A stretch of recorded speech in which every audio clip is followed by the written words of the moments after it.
Glory रबा शिखरबा हुल रबा रिक्करबा रक्तम जयम धन्यवादेशु धन्यवादेशु।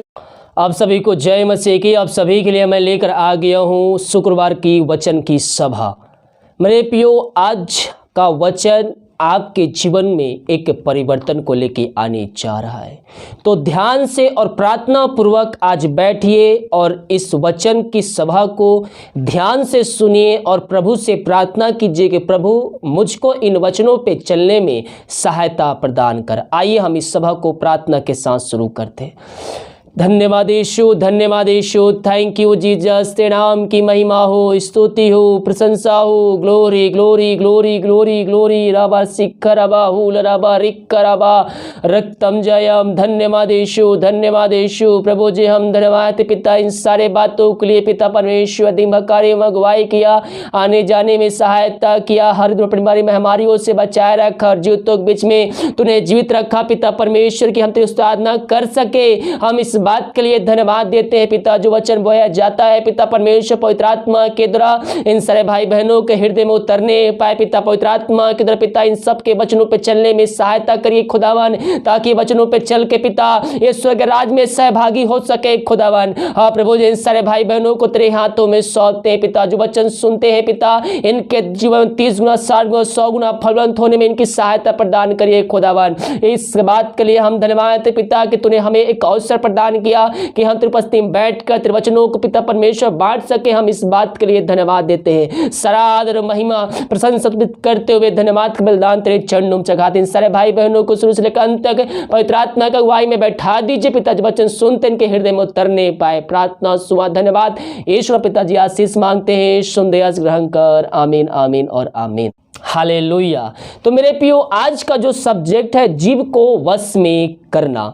नीतिवचन 18 के 21 पद में कहता है जीव के वश में मृत्यु और जीवन दोनों होते हैं, और जो उसे काम में लाभ जानता है वह उसका फल भोगेगा। यह वचन क्या कहता है? जीव के वश में मृत्यु भी है और जीवन दोनों उसी में है, और जो उसके काम में लाना जानता है वह उसका फल भोगेगा। यानी कि जो अपने जीव को वश में करना जानता है या फिर जो जिस प्रकार से उपयोग करना चाहता है वह अपना जैसा करेगा वह वैसा फल को वह भोगेगा, क्योंकि इसने ही जीवन भी आता है और मृत्यु भी। मृत्यु यानी कि आप नरक के लायक भी आपको बनाएगा और स्वर्ग राज के सहभागी भी आपको जीव बनाएगा। याकूब के 3 अध्याय के उसके हम 3 अध्याय के पहले पद से पढ़ेंगे तो वहां पास लिखा, हे मेरे भाइयों तुम में से बहुत उपदेशक ना बने, क्योंकि जानते हो कि हम उपदेशक और भी दोषी ठहरेंगे, इसीलिए कि हम सब बहुत बार चूक जाते हैं। जो कोई वचन में नहीं चूकता वही तो सिद्ध मनुष्य है और सारी देह पर भी लगाम लगा सकता है। जब हम अपने वश में करने के लिए घोड़ों के मुंह में लगाम लगाते हैं तो हम उनकी सारी देह को भी घुमा सकते हैं। देखो जहाज भी यदि ऐसे बड़े होते हैं और प्रचंड वायु से चलाए जाते हैं तो भी एक छोटी सी पतवार के द्वारा माझी की इच्छा के अनुसार घुमाए जाते हैं। वैसे ही जीभ भी एक छोटा सा अंग है और वह बड़ी बड़ी डींगे मारता है।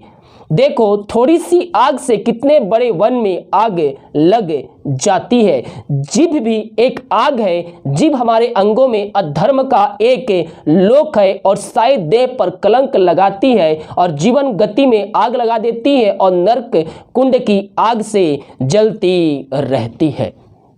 मेरे प्रियो, जो घोड़ा होता है उसके लगाम को जब आप खींचेंगे, जिधर खींचेंगे उधर उसका पूरा शरीर मुड़ जाएगा।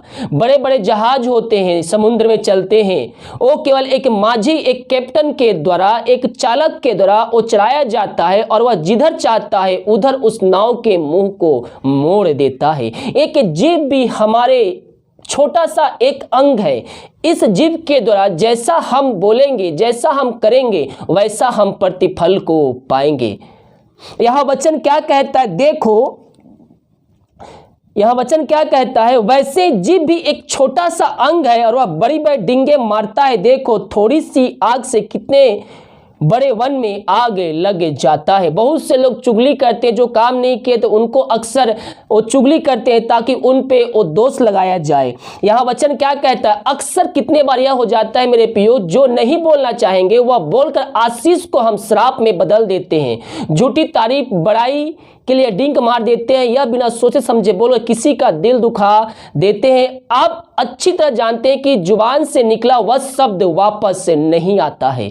जिस प्रकार से तीर से कमान निकल जाता है, उसी तरह से बोला हुआ शब्द, मुंह से निकला हुआ शब्द वापस नहीं लौट सकता। इसलिए आप सेवा में हो या परिवार में, इस दुनिया में कोई चीजों का सबसे ज्यादा ध्यान है वह सावधानी रखना है, तो वह है जीभ को लगाम लगाना। हालेलुया। फिलिपियों के 4 अध्याय के उसके 8 पद में लिखा हुआ है, निदान है भाइयों, जो बातें सत्य है और जो बातें आदरणीय है और जो बातें उचित है, जो बातें पवित्र है और जो बातें सुहावनी है और जो बातें मनभावी है, निदान जो सत्य गुण और प्रशंसा की बातें हैं, उन्हीं पर तुम ध्यान लगाया करो। हमें मेरे प्रियो जो बातें परमेश्वर के ओर हमें खींचती है, वो बातों की ओर हमें अपना ध्यान लगाना है। उसके 9वें पद में लिखा है, जो बातें तुमने मुझसे सीखी और ग्रहण की और उस सुनी और मुझ में देखी, उसी का पालन किया करो, तब परमेश्वर जो शांति का श्रोता है तुम्हारे साथ रहेगा। हम जो प्रभु का वचन सुनते हैं, जो हम उसकी आज्ञा सुनते हैं, हमें उसी के पर चलना है, तो परमेश्वर की जो शांति का सोता है, शांति का राजकुमार है, वह आपके साथ रहेगा, वह आपके हृदय में रहेगा, वह आपके घर में भी वास करेगा। एक बार फिर से पढ़िए फिलिपियों के 4 अध्याय के 9वें पद को, जो बातें तुमने मुझसे सीखी और ग्रहण की और सुनी और मुझ में देखी। यीशु का जो स्वभाव है वैसा स्वभाव हमारे अंदर झलकना चाहिए मेरे प्रियो। उन्हीं का पालन किया करो, तब परमेश्वर जो शांति का श्रोता है तुम्हारे हृदय में, तुम्हारे साथ है, तुम्हारे घर में साथ रहेगा। हालेलुया। हमने जो वचन सुना है हमें उसी को पकड़े रहना है। जैसा मसीह का स्वभाव था वैसा हमारा स्वभाव होना चाहिए मेरे प्रियो। इफिसियों के 1 अध्याय के उसके 13 पद में लिखा हुआ है, और उसी में तुम पर भी जब तुमने सत्य का वचन सुना, जो तुम्हारे उद्धार का सुसमाचार है, और जिस पर तुमने विश्वास किया, प्रतिज्ञा किए हुए पवित्र आत्मा की छाप लगी है। मेरे प्रियो, हमें ऐसा कोई भी कार्य नहीं करना है जिसे हम पवित्र आत्मा को शोकित करें। हालेलुया। तो हमें जो समाचार सुनाया गया है, जिसके द्वारा हम उद्धार पाए हैं, हमें उसी के वचनों को पकड़े रहना है। हमें उसी का चाल चलन हमारे अंदर होना चाहिए, ताकि जो पवित्र आत्मा हमें दिया गया है वो हम में बने रहे। इफिसियों 1 अध्याय के 14 पद को पढ़ेंगे तो वहां पास लिखा है, वह उसके मोल लिए हुओं के छुटकारे के लिए हमारी मिरास है कि उस महिमा की स्तुति हो। हम अपने मुंह से, अपने जीभ से हम परमेश्वर की महिमा करें मेरे प्रियो, क्योंकि वो हमारे पापों को अपने ऊपर ले लिया है, हमारे गुनाहों को अपने ऊपर लेकर वो बलिदान हो गया है। हम किसी लायक नहीं थे, हमें कोई पूछने वाला नहीं था, लेकिन परमेश्वर के द्वारा एक इस पृथ्वी पर भेजा गया जो हमारी चिंता करता है, हमारी केयर करता है, हमारी पापों को अपने ऊपर ले लिया और हमसे इतना प्यार करता है कि मृत्यु भी उस पर हावी नहीं हो सकी। वह मृत्यु पे जय पाकर आज हमारे संग रहता है। तो जो परमेश्वर हमारे संग रहता है, जिसकी हम उपासना आराधना करते हैं, हमें उसका स्वभाव हमारे अंदर झलकना चाहिए मेरे प्रियो। हालेलुया। इफिसियों 14 अध्याय के 31 पद में लिखा है, सब प्रकार की कड़वाहट और प्रकोप और क्रोध और कलह और निंदा सब बैर भाव समेत तुमसे दूर किए जाएं। जैसा हमारा मसीह में आने से पहले स्वभाव था, जब हम मसीह में आते हैं तो हमारा स्वभाव बदल जाना चाहिए। कैसा हो जाना चाहिए? सब प्रकार की कड़वाहट आपके अंदर से निकलना चाहिए, प्रकोप और क्रोध आपके अंदर से निकलना चाहिए, कलह वाली बातें आपके अंदर से निकलना चाहिए, निंदा करने वाली बातें आपके अंदर से निकलना चाहिए। सब वैर भाव समेत तुमसे दूर किए जाए। जब आप मसीह में आए हैं, मसीह के वचनों पे आप चल रहे हैं, उसके आज्ञाओं पे पालन कर रहे हैं, तो आपका स्वभाव भी मसीह के जैसा होना चाहिए मेरे प्रियो। ना कि हमें अन्य जाति की तरह हमें स्वभाव करना है। हम मसीह में आ गए तो मसीह में हम नई सृष्टि है, मसीह में हमारा जीवन नया बन चुका है। इफिसियों के 4 अध्याय के उसके 32 पद को पढ़ेंगे तो वहां पास लिखा है, और एक दूसरे पर कृपालु और करुणामय, और जैसा परमेश्वर ने मसीह में तुम्हारे अपराध क्षमा किए वैसे ही तुम भी एक दूसरे के अपराध क्षमा करो। जब हम दूसरे को क्षमा नहीं करेंगे तो हम परमेश्वर से कैसे ही आशा लगा सकते हैं कि जो हमने पाप किए हैं वो प्रभु यीशु मसीह हमें क्षमा प्रदान करेगा।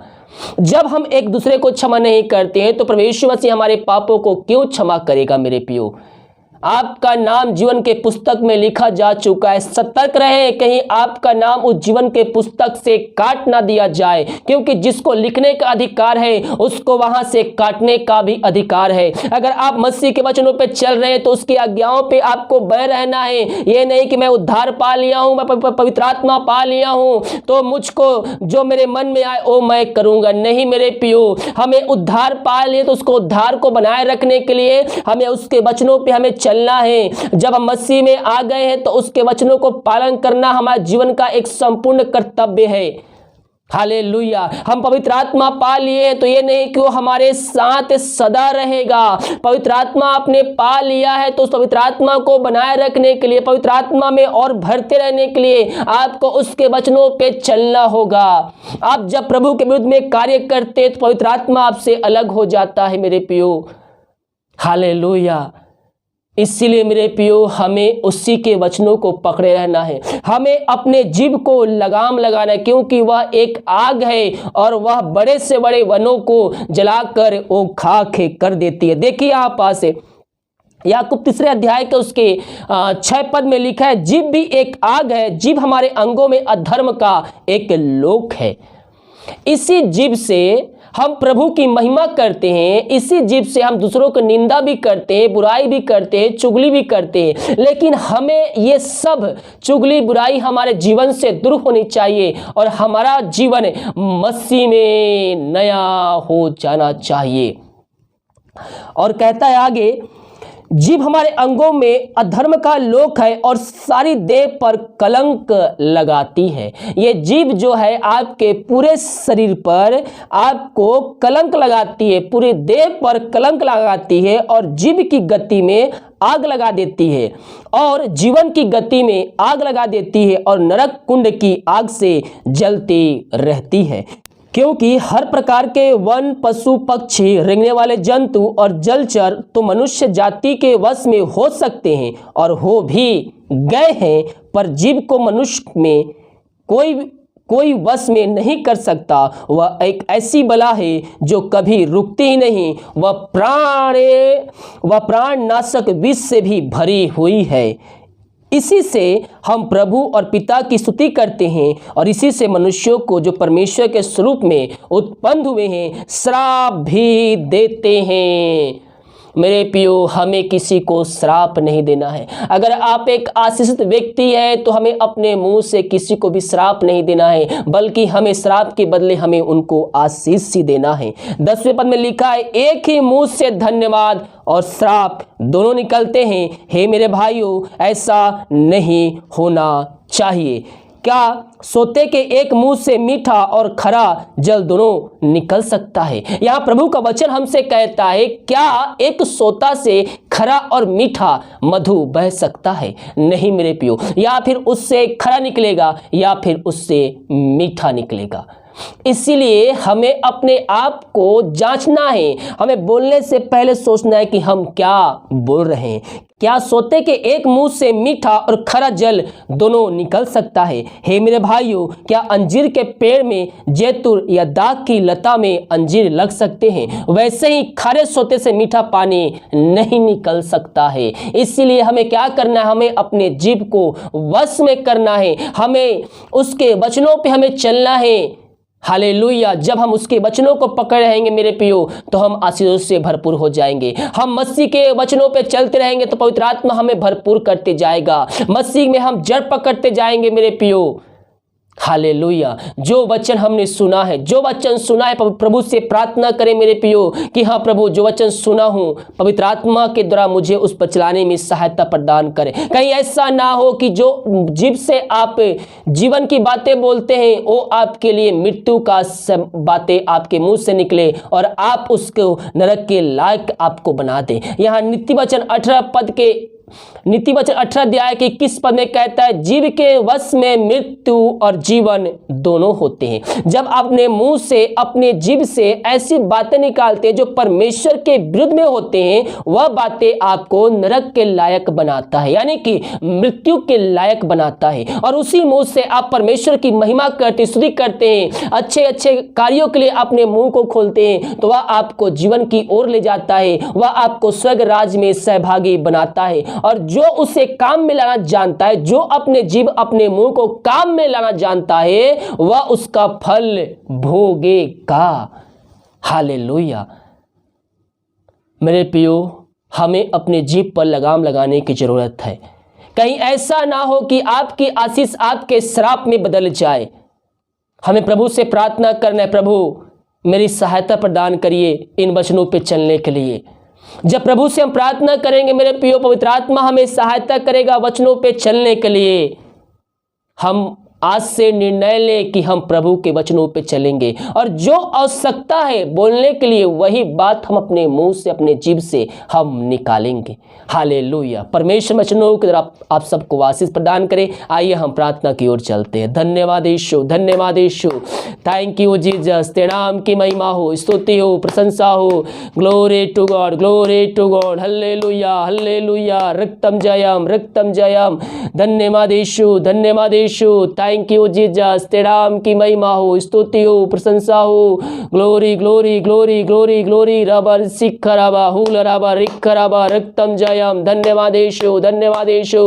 प्रभु जो वचन सुने हैं पिता, पवित्र आत्मा के द्वारा सहायता प्रदान करिए। खुदा 30 गुना, 60 गुना, 100 गुना इनके जीवन में फल को ला सके पिता। ये वचनों पे चलने वाले हो जाए पिता परमेश्वर, वचनों पे चल के ये अंत जीवन को प्राप्त करने वाले हो जाए। Glory, glory, glory, glory. रबा सिखरबा हुल रबा रिखरबा रक्तम जयम। धन्यवाद यीशु, धन्यवाद यीशु। प्रभु जी हम धन्यवाद पिता इन सारे बातों के लिए पिता परमेश्वर। दिमकारी में अगुवाई किया, आने जाने में सहायता किया, हर बीमारी महामारियों से बचाए रखा और जीवितों के बीच में तूने जीवित रखा पिता परमेश्वर की हम तेरी आराधना कर सके। हम इस बात के लिए धन्यवाद देते हैं पिता। जो वचन बोया जाता है पिता परमेश्वर पवित्र आत्मा के द्वारा इन सारे भाई बहनों के हृदय में उतरने पाए पिता पवित्र आत्मा के द्वारा पिता इन सब के वचनों पे चलने में सहायता करिए खुदावन, ताकि वचनों पे चल के पिता ये स्वर्ग राज में सहभागी हो सके खुदावन। हाँ प्रभु जी इन सारे भाई बहनों को तेरे हाथों में सौंपते हैं पिता। जो वचन सुनते हैं पिता इनके जीवन 30 गुना, 60 गुना, 100 गुना फलवंत होने में इनकी सहायता प्रदान करिए खुदावन। इस बात के लिए हम धन्यवाद देते पिता कि तूने हमें एक अवसर प्रदान किया कि हम तेरे उपस्थिति में बैठकर तेरे वचनों को पिता परमेश्वर बांट सके। हम इस बात के लिए धन्यवाद देते हैं। सरादर महिमा प्रशंसा करते हुए धन्यवाद के बलिदान तेरे चरणों में सुनते इनके हृदय में उतरने पाए। प्रार्थना सुना धन्यवाद ईश्वर पिताजी आशीष मांगते हैं, सुन दया ग्रहण कर। आमीन, आमीन और आमीन। हालेलुया।